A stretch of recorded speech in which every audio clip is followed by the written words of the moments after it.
Virus নামটা শুনলেই কেমন যেন একটা অজানা ভয় কাজ করে, তাই না? কিন্তু এই অদৃশ্য কণাগুলো আসলে আমাদের পৃথিবীরই একটা অংশ।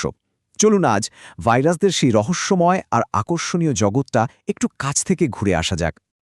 একবার ভেবে দেখুন তো ব্যাপারটা, আমাদের নিজেদের শরীরের কোষের চেয়েও অনেক অনেক বেশি ভাইরাস ঘুরে বেড়াচ্ছে আমাদের চারপাশে।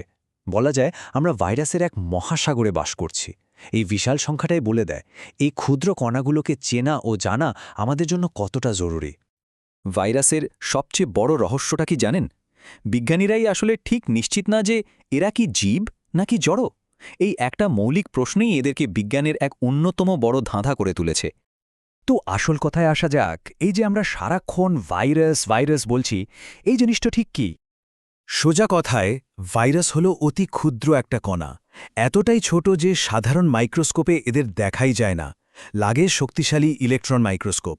কিন্তু তার থেকেও বড় কথা হল এরা একা একা কিছুই করতে পারে না। বেঁচে থাকতে আর বংশবৃদ্ধি করতে এদের একটা জীবন্ত আশ্রয়দাতা বা হোস্ট সেল লাগবেই। এই ব্যাপারটাই কিন্তু খুব অদ্ভুত, তাই না?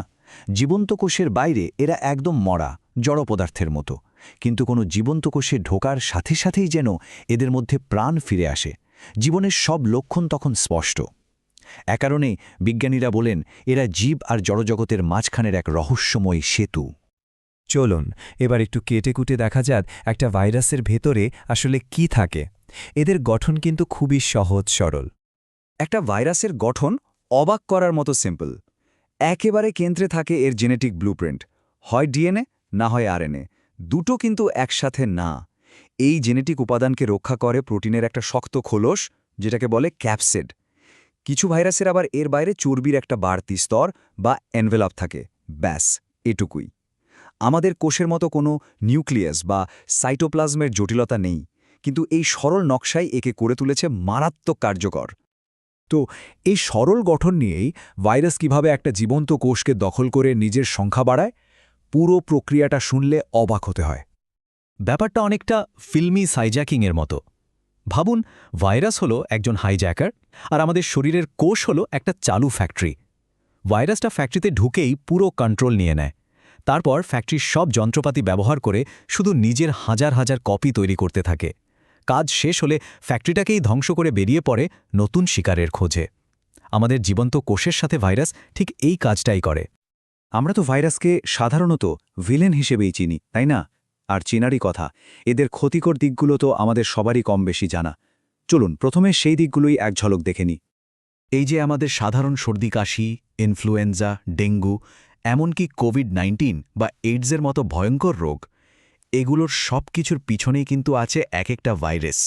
এই তালিকাটাই বুঝিয়ে দেয় যে মানব স্বাস্থ্যের জন্য ভাইরাস কতটা বড় একটা হুমকি।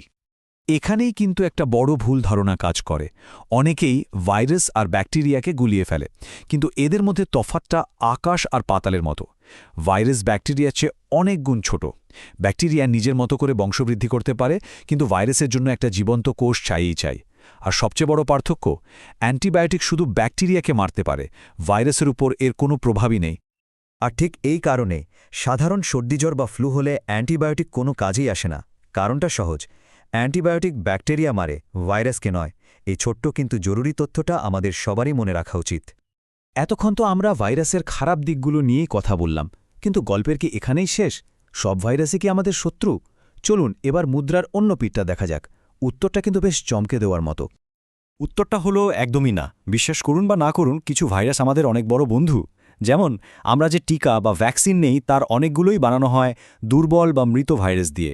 এমনকি জিন থেরাপির মতো আধুনিক চিকিৎসাতেও বিজ্ঞানীরা ভাইরাসকে কাজে লাগাচ্ছেন। আরও মজার ব্যাপার হলো ব্যাকটেরিওফাজ নামে এক বিশেষ ধরনের ভাইরাস আছে, যাদের কাজই হলো ক্ষতিকর ব্যাকটেরিয়াকে শিকার করে মেরে ফেলা। তাহলে এই যে ক্ষতিকর ভাইরাস, এদের থেকে বাঁচার উপায় কি? চলুন কিছু সহজ কিন্তু খুব কার্যকর পদ্ধতির কথা জেনে নিই। ক্ষতিকর ভাইরাস থেকে বাঁচার উপায়গুলো কিন্তু আমাদের সবারই জানা।